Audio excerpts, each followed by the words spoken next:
നബി തങ്ങൾ പറഞ്ഞില്ലയോ, മോനെ നിന്റെ ഇണയോട് നല്ല പോലെ പെരുമാറണേ. സുബ്ഹാനല്ലാഹ്. ആറാമത്തെ ഹദീസാണ് നമ്മൾ ഈ പറയുന്നത്. മൂന്നായത്ത് കഴിഞ്ഞു, രണ്ട് ഹദീസ് കഴിഞ്ഞു, ഇനി ആറാമത്തതും ഹദീസ്. കുട്ടി നന്നാകാൻ എന്ത് ചെയ്യണം? നബിയെ ഭാര്യ പ്രസവിച്ചു. അപ്പൊ നബി തങ്ങൾ കൊടുത്ത 3 ഉപദേശം നമ്മൾ വിശദീകരിച്ചത്. ഒന്ന്, ഹലാലായ ഫുഡ് കൊടുക്കണം. ആരാനെ പറ്റിച്ച പൈസ മക്കൾ കൊടുത്തിട്ട് കാര്യമില്ല, മക്കൾ നന്നാവൂല. ഇനി രണ്ടാമത് ഇൽമ പഠിപ്പിച്ചു കൊടുക്കണം. അത് ഉത്തരവാദിത്വമാണ്. 10ാം ക്ലാസ് വരെ മക്കൾക്ക് ദീൻ പഠിപ്പിച്ചു കൊടുക്കൽ വുജൂബാണ് എന്നാണ്, നിർബന്ധമാണ്. അതിലാരും എന്ത് ചെയ്യണ്ട, അമാന്തിച്ച് നിൽക്കേണ്ട, മാറി നിൽക്കേണ്ട. മക്കൾ ചിലപ്പോൾ 8, 9 മദ്രസ നിർത്തി വീട്ടിക്ക് വരും, എന്നെ കൊണ്ടാവില്ല എന്നൊക്കെ പറയും. അപ്പൊ ഞാനും ദർശനം നിർത്തി പോകുന്നുണ്ട് 3 പ്രാവശ്യം. വാപ്പ ഒരു വറ്റ് തിന്നാ തരൂല, ഓടിച്ചതുകൊണ്ട് ദർശനം തിരിച്ചു പോയതാണ്. സുബ്ഹാനല്ലാഹ്. കോളേജ് പഠിക്കുമ്പോൾ ചാടി പോന്നിട്ടുണ്ട്. അപ്പൊ പഠനകാലത്ത് എല്ലാവരും അങ്ങനെ, മിക്ക ആളുകൾ അങ്ങനെയാണ്. ചിലപ്പോൾ നിർത്തി പോകാൻ തോന്നും. മതപഠനം 9-ലെത്തുമ്പോ സ്കൂളും എല്ലാം കൂടെ ആവില്ലാന്ന് തോന്നും. ഇതെല്ലാം കുട്ടികളിൽ സ്വാഭാവികമായിട്ട് ഉണ്ടാകുന്നതാണ്. അതിന് വാപ്പമാര് വളം വെക്കാതെ ഈ വീട്ടിൽ ജീവിക്കണമെങ്കിൽ മദ്രസ പോകണം. ഒന്ന് എമോഷണൽ ആയിട്ട് വാപ്പയും മക്കളോട് പറഞ്ഞാൽ മതി. അല്ലാതെ അവരടിക്കണം ഒതുക്കണമെന്നല്ല.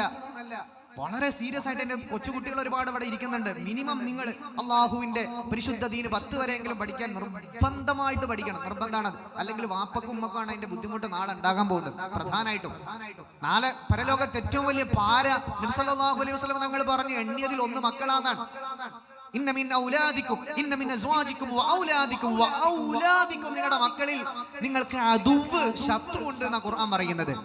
അദുവുല്ലക്കും, നിങ്ങൾക്ക് ശത്രു ഉണ്ട്. അദുവ് എന്ന് പറഞ്ഞാൽ ശത്രു. നാളെ മക്കളിൽ നിങ്ങൾക്ക് ശത്രു ഉണ്ടെന്ന് ഖുർആൻ പറഞ്ഞു. അതിലും വലിയൊരു പദം ഇനി പ്രയോഗിക്കാനില്ലല്ലോ. അദുവ് എന്നാണ് ഖുർആൻ പ്രയോഗിച്ച വാക്കതാണ്. അല്ലാതെ നാളെ ആഖിറത്തിൽ നിങ്ങളുടെ മക്കൾ നിങ്ങൾക്കെതിരെ എന്തെങ്കിലും ഒരു വാക്ക് പറയുന്ന പദമല്ല ഉപയോഗിച്ചത്. നിങ്ങളുടെ മക്കളില് നാളെ നിങ്ങൾക്ക് ശത്രുക്കളുണ്ടേ. പടച്ചവനോട് മക്കൾ പറയുമെന്നാണ്. പടച്ചവനെ, ഞാൻ മോശമാവാൻ കാരണം എന്റെ വാപ്പയാണല്ലാ, എന്റെ ഉമ്മയാണല്ലാ. ഈ കൊടും ചൂടിൽ ആശ്വാസത്തിന് വാപ്പാന്റെ ചുമലിലേക്ക് ഞാൻ കേറട്ടെയോ. ഇന്ന് നാളെ മക്കള് പടച്ചവനോട് പറയുമെന്ന് അല്ലാഹുവിന്റെ പരിശുദ്ധ റസൂലുള്ളാഹി സ്വല്ലല്ലാഹു അലൈഹി വസല്ലം നബി തങ്ങൾ പറഞ്ഞിട്ടുണ്ട്. ഖുർആനിൽ അങ്ങനെ തന്നെ അദുവ്, ശത്രു എന്ന വാക്കാണ് ഖുർആൻ ഉപയോഗിക്കുന്നത്. അപ്പൊ മക്കൾ നാളെ ശത്രു ആവും. പ്രധാനമായിട്ടുള്ള ശത്രുത. സുബ്ഹാനല്ലാഹ്. അപ്പോ രക്ഷിതാക്കളൊക്കെ ഉത്തരവാദിത്വം നിർവഹിച്ചാണ്. വലിയാപ്പാരൊക്കെ പറഞ്ഞു കൊടുക്കുക മക്കളോട് 10 വരെ. സുബ്ഹാനല്ലാഹ്. അത് കഴിഞ്ഞിട്ട് മോനെ എന്തെങ്കിലും പഠിച്ചോ. 10 വരെ മദ്രസ നിർബന്ധമായിട്ട് പോകണം. അതിലും കുറവ് അല്ലേ? 10-ൽ 1ാം ക്ലാസ്സിൽ 40 കുട്ടികളോ 10-ലെത്തുമ്പോൾ 4 കുട്ടികളായി പോകുന്നത് അങ്ങേയറ്റം വളരെ സങ്കടമുള്ള ഒരു കാര്യമാണ്. ആ വിഷയത്തിലൊക്കെ ഒന്ന് ഗൗരവത്തിൽ രക്ഷിതാക്കൾ ഇടപെടണം. CBSE പഠിപ്പിച്ച കുഴപ്പമില്ല, ഞാനും നീറ്റ് കോച്ചിങ് ഒക്കെ ചെയ്യുന്ന ആളാണ്. ആണിനെയും പെണ്ണിനെയും പഠിപ്പിക്കണമെന്ന് പ്രസംഗിച്ചെടുക്കുന്ന ആളാണ് ഞാനും. നന്നായിട്ട് നമ്മളെ മക്കൾ, ഇമാം ഷാഫി റളിയല്ലാഹു അൻഹു പറഞ്ഞിട്ടുണ്ട്, നിങ്ങളെ മക്കൾക്ക്, നിങ്ങൾ പെൺകുട്ടിയൊക്കെ നിങ്ങൾ ശറഅ് പഠിപ്പിച്ചു കൊടുത്താൽ രണ്ടാമത് നിങ്ങൾ പഠിപ്പിച്ചു കൊടുക്കേണ്ടത് മെഡിസിൻ ആണ് എന്ന് മഹാനായ ഇമാം ഷാഫി റളിയല്ലാഹു അൻഹുവിന്റെ വാക്കുണ്ട്. കിതാബ് എടുത്ത് നോക്കിയാൽ നമുക്ക് കാണാൻ പറ്റും. ഒരാൾ വന്ന് ചോദിക്കുകയാണ് ഷാഫി ഇമാമിനോട്, മോക്ക് ഇന്ന് ഞാൻ പഠിപ്പിച്ചു കൊടുക്കേണ്ടത് ഇൽമിനെ സംബന്ധിച്ച് പറ. ഇമാമുൽ ഷാഫി തങ്ങൾ പറഞ്ഞു, ശറഈ ഇൽമാണ് ആദ്യം പഠിപ്പിച്ചു കൊടുക്കേണ്ടത്. ശറഅ് പഠിപ്പിച്ചു കൊടുക്കണം. 10 വരെ കൃത്യമായിട്ട് അത് ഫോളോ ചെയ്യണം. അത് കഴിഞ്ഞാൽ എന്ത് ചെയ്യണം? ഇമാം ഷാഫി തങ്ങൾ പറഞ്ഞു, ഇൽമു തിബ് പഠിപ്പിച്ചു കൊടുക്കുക, മെഡിസിൻ പഠിപ്പിക്കുന്ന പറഞ്ഞു. മെഡിസിൻ. അപ്പൊ നമ്മുടെ പെൺകുട്ടിയൊക്കെ നല്ല നല്ല വിജ്ഞാനങ്ങളൊക്കെ അവരുടെ അഭിരുചിക്കനുസരിച്ച് പഠിപ്പിച്ച ഒരു തെറ്റുമില്ല. പക്ഷേ ദീനിന്റെ വിജ്ഞാനം അവരെ നിർബന്ധമായിട്ടും പഠിപ്പിക്കണം. ഇന്ന് വീട്ടിൽ പോയിട്ട് ഒരു ഹൈദ് നിഫാസുമായി ബന്ധപ്പെട്ട ഒരു മസല ചോദിച്ചു നോക്ക്, മിക്ക കുട്ടികൾക്കും ചിലപ്പോൾ അത് കിട്ടൂല. ശറഈൽ ബന്ധപ്പെട്ട ഒരുപാട് മസലകളുണ്ട്. നിങ്ങൾ 18 വയസ്സുള്ള മോനോട് മയ്യത്തസ്കാരത്തിന്റെ ദുആ ഇന്ന് ചെല്ലിപ്പിക്ക്. ഇന്ന് ചിലപ്പോൾ രാത്രി 11 മണിയാവും വീട്ടിലെത്താൻ. നാളെ രാവിലെ ഓന് സ്കൂൾ പോകുന്നതിന് മുമ്പ്, അല്ലെങ്കിൽ മോൾ സ്കൂൾ പോകുന്നതിന് മുമ്പ് മകനോട്, 18 വയസ്സുകാരനോട്, 20 വയസ്സുകാരനോട്, പൊന്നാര മോനെ, വാപ്പയാണ് ഞാൻ, അല്ലെ ഉമ്മയാണ് ഞാൻ, പെറ്റുപോറ്റി കഷ്ടപ്പെട്ടതൊക്കെ ഞാനാണ്. ഞാൻ നാളെ മരിച്ചു മയ്യത്തായാലും ആകെ നിന്റെയൊക്കെ എനിക്ക് കിട്ടാൻ പോകുന്നത്, അവസാനം ഈ ഭൂമിയിൽ വെച്ച് കിട്ടാൻ പോകുന്ന ഒരു സംഗതി, സുബ്ഹാനല്ലാഹ്, അത് മയ്യത്തസ്കാരാണ്. അതിന് ഇമാമത്ത് നിൽക്കാൻ നിനക്ക് മയ്യത്തസ്കാരത്തിന്റെ ശർത്തും ഫർളും അറിയോ? അതല്ലെങ്കിൽ മയ്യത്തസ്കാരത്തിന്റെ ദുആ ഉണ്ട്. അല്ലാഹുമ്മ, ഉമ്മയാണെങ്കിൽ അല്ലാഹുമ്മ ഗഫിർ ലഹാ വർഹംഹാ, വാപ്പയാണെങ്കിൽ അല്ലാഹുമ്മ ഗഫിർ ലഹു വർഹംഹു വഅഫു അൻഹു വആഫിഹി വഅക്രിം നുസുലഹു വവഅസി മദ്ഖലഹു വഗ്സിൽഹു ബിൽമാഇ വസ്സൽജി വൽബറദ്. അങ്ങനെ തുടങ്ങുന്ന ഒരു വലിയ ദുആ ഉണ്ട്, ഒരു 3 വരി.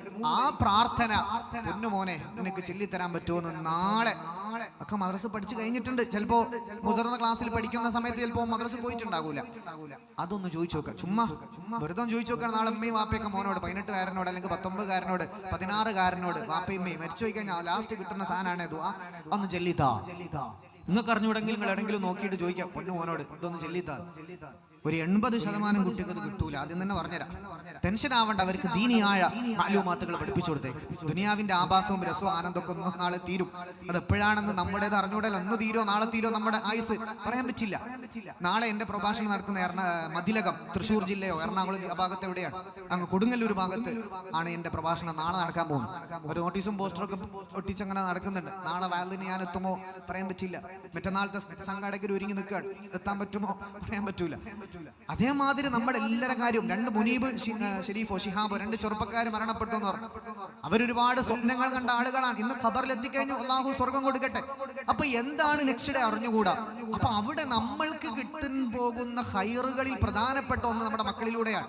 ആ മക്കൾ ദീനില്ലാതെ മക്കളാണെങ്കിൽ എന്തായിരിക്കും കഥ? അതുകൊണ്ട് രണ്ടാമത്തെ കാര്യം ഗൗരവമാണ്. 10 വരെയെങ്കിലും, ഞാൻ മിനിമം പറയുന്ന അതാണ്, 10 വരെയെങ്കിലും മക്കൾ എന്ത് ചെയ്തോ? മതം പഠിപ്പിച്ചോ. അല്ലാഹു തൗഫീഖ് തരട്ടെ.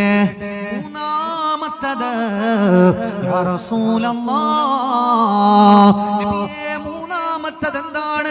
ഹബീബായ തങ്ങൾ അറാബിനോട് പറഞ്ഞത്, നിന്റെ കുട്ടി നന്നാവണോ? മൂന്നാമത്തത് നിന്റെ ഭാര്യയോട് നീ ഏറ്റവും നല്ല പോലെ പെരുമാറണേ. അപ്പൊ നമ്മുടെ മക്കൾ നന്നായി കിട്ടാൻ നമ്മുടെ ഇണയോട് നല്ല പെരുമാറ്റമായിരിക്കണോന്നാണ് നബി തങ്ങൾ പറയുന്നത്. ഇത് ലേറ്റസ്റ്റ് സൈക്കോളജി പ്രൂവ് ചെയ്തിട്ടുണ്ട്. സുബ്ഹാനല്ലാഹ്. 1400 കൊല്ലം മുന്നേ പറഞ്ഞൊരു സംഗതിയാണ്. ഒരു വീട്ടിൽ ഒരു കുട്ടിക്ക് നല്ല കൾച്ചറുള്ള കുട്ടിയായി വളരാനുള്ള മെത്തഡോളജീസ്, അതിൽ പ്രധാനമാണ് ഈ കുട്ടിയുടെ അമ്മയോട് ഉമ്മയോട് ആ ഉമ്മയുടെ ഭർത്താവിന്റെ പെരുമാറ്റം എന്ന് ഏറ്റവും പുതിയ പഠനം. എന്റെ BEd പഠനകാലത്ത് ഇതുമായി ബന്ധപ്പെട്ട് ചൈൽഡ് സൈക്കോളജി എന്നൊരു പേപ്പർ ഉണ്ട്. അത് നോക്കുന്ന സമയത്ത് അതിന്റെ കാര്യങ്ങളൊക്കെ റിസർച്ച് ചെയ്തപ്പോൾ കിട്ടിയ ഒരു പോയിന്റാണ്. അതിനുശേഷമാണ് നബി സല്ലല്ലാഹു അലൈഹി വസല്ലം ഇങ്ങനെ ഒരു ഹദീസ് പറഞ്ഞ കാര്യം തന്നെ ഞാൻ കാണുന്നത്, മനസ്സിലാക്കുന്നത്. നേരത്തെ ഇത് പടച്ചറബ്ബേ എന്തൊരു അത്ഭുതം നബി തങ്ങൾ നേരത്തെ പറഞ്ഞതാണ്. ഒരു ഭർത്താവ് ഭാര്യയോടുള്ള പെരുമാറ്റം നന്നാക്കി സ്വന്തം ഭാര്യക്ക് ഒരു വാല്യൂ കൊടുക്കുന്ന വാപ്പയാണെങ്കിൽ ആ വീട്ടിൽ മക്കൾ നന്നായി വളരും. നിങ്ങൾ അതിന്റെ ഗൗരവം തിരിച്ചറിയാൻ ഞാൻ ഈ സൈക്കോളജിസ്റ്റുകൾ പറയുന്ന, അവർ വിശദമായി വിശദീകരിക്കുന്ന കുറെ കേസ് സ്റ്റഡീസ് ഉണ്ട്. അതിൽപ്പെട്ട 1-2 കാര്യം പറഞ്ഞുതരാം. അതായത് ഒരു വാപ്പ അയാളുടെ ഭാര്യയോട്, അതായത് അയാളുടെ കുട്ടികളുടെ അമ്മയോട് എപ്പോഴും മോശമായിട്ടാണ് പെരുമാറുന്നത്. നിങ്ങൾ ഒരു കുട്ടിയോട് ചോദിച്ചു കഴിഞ്ഞാൽ വാപ്പനാണോ പേടി ഉമ്മനാണോ പേടി? എല്ലാ കുട്ടികൾക്കും വാപ്പനെ പേടിയുള്ളൂ. ഇന്നത്തെ കാലത്ത് വാപ്പനെയും പേടിയില്ല. വേറെ കാര്യം, സാധാരണ വാപ്പനെ പേടി ഉമ്മനെ പേടില്ല എന്ന് പറയും. ഉമ്മ പറഞ്ഞാൽ അനുസരിക്കൂല, ഭാര്യ പറഞ്ഞാലോ എന്തനുസരിക്കാൻ? ഫോണ് 24 മണിക്കൂറും ഫോൺ എടുത്ത് കളിക്കുന്നു. ഉമ്മ പറഞ്ഞാൽ, ഭാര്യ പറഞ്ഞാൽ മക്കൾ കേൾക്കുന്നില്ല. എന്തുകൊണ്ടാണ് അങ്ങനെ ഒരു ദുരവസ്ഥ നമ്മുടെ വീട്ടിൽ വന്നത്? യഥാർത്ഥത്തിൽ കടമയും കടപ്പാടും കൂടുതൽ ഉമ്മനോടാണ്.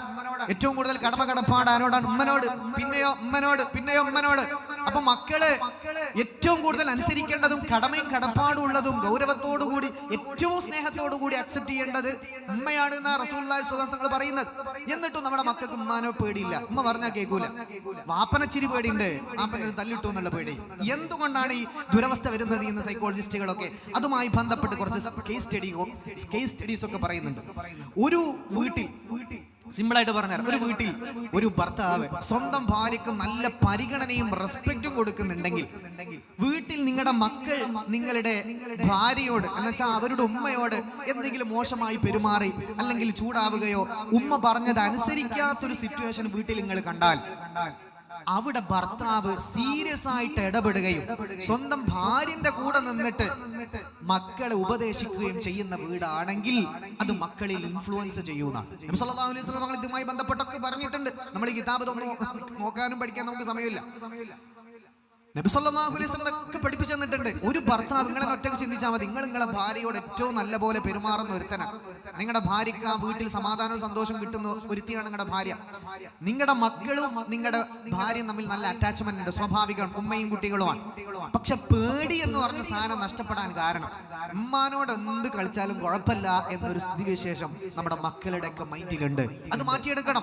അത് ആണുങ്ങൾ ഗൗരവത്തോടെ ആ വിഷയത്തിൽ ഇടപെട്ടാൽ മതി. ഇത് എന്റെ ഭാര്യയാണ്, നിന്റെ അമ്മയായിരിക്കും, പക്ഷെ എന്റെ ഭാര്യയാണ്.